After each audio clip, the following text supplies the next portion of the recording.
I want to be crystal clear about something. When I say that I support a free Palestine, it's not based just on the belief that what Israel is doing right now is wrong.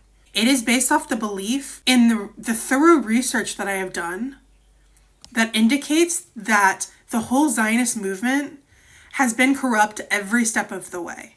I was on the phone with my mom just now, and this doesn't happen often, but the topic landed on Palestine. And the reason we don't talk about it a lot is because my mom is a Zionist. So we're talking, and we're agreeing over the fact that what Israel has done over the last 6 months has been unacceptable.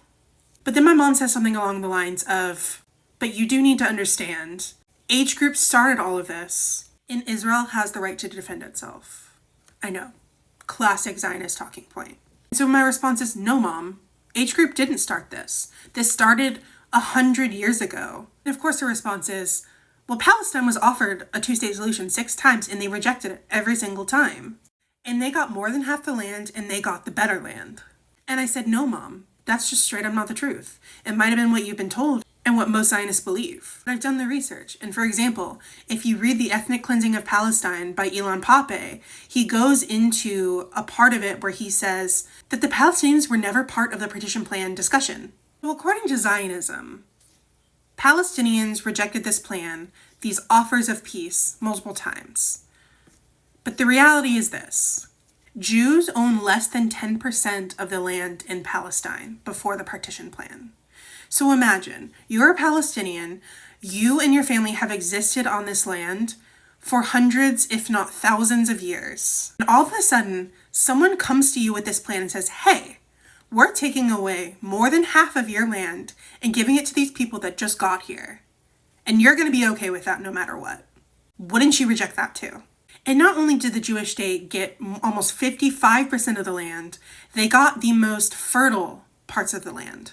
And though people like David Ben-Gurion were very vocally adamant about a two-state solution in public, in private, it was not the case. It's interesting because I went to Jewish day school for kindergarten through 8th grade, and even there, while they withheld so many truths from us, they told us about the partition plan and that while it was not ideal for the Jewish people, they accepted the partition plan because the plan was to get the rest of Israel later on.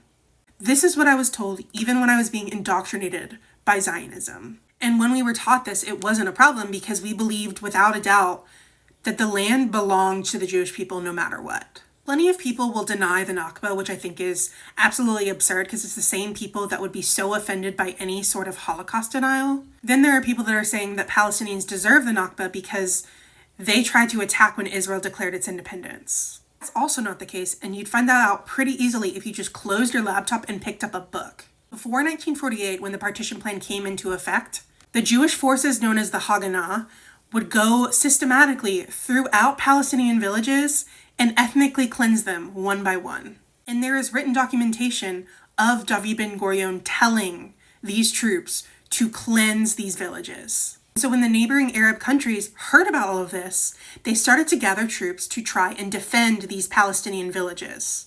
And there's this narrative that the Arabs were this mighty army and that the Jews were these feeble little people who somehow survived, and that's not the case. In fact, David Ben-Gurion worked really hard to ensure that that Arab army didn't have all of its might. Before declaring independence, David Ben-Gurion had actually approached the Prince of Jordan. He said, if you refrain from sending any troops to defend the Palestinian villages, once we take control of the entire land, we will give you the West Bank. That can become part of Jordan. And guess what? When the Zionist army won, guess who got control of the West Bank? Just guess. This entire video has been unscripted. I am just talking to you from my own memory of the things that I have learned in the last 4 years. And I didn't even have to memorize them. They're just things that stuck with me so much that I just couldn't forget them. It was horrific spending my entire life learning the Zionist narrative and then finding out the rest of the story. That changes a person. So no, I'm not standing for Palestine because it's trendy or it's cool or it gets me attention. I'm standing for Palestine because it is the right thing to do, and I am so public about it because I know that I will never, ever change my mind now that I know the truth.